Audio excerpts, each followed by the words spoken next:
काश्मीरच्या पहलगाममध्ये झालेल्या हल्ल्यामध्ये डोंबिवलीच्या हेमंत जोशी यांचा मृत्यू झाला.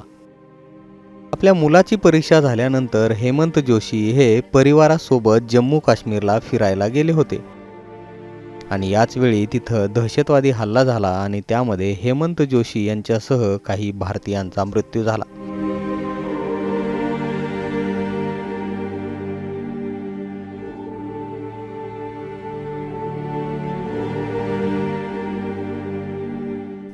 आता याच हेमंत जोशींचा मुलगा ध्रुव हा 10वीत 80% मार्क घेऊन पास झालाय.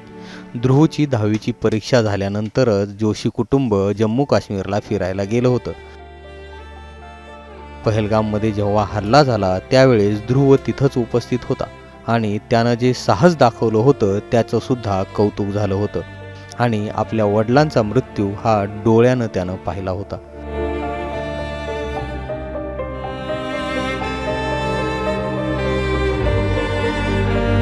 आता वडिलांना गमावल्यानंतर ध्रुवचा 10वीचा निकाल आलाय आणि ध्रुवला 80% मार्क पडलेत.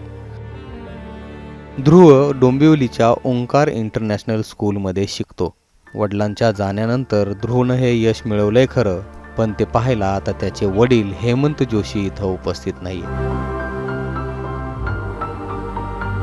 डोंबिवलीहून मिथिलेश गुप्ता, मुंबई तकसाठी.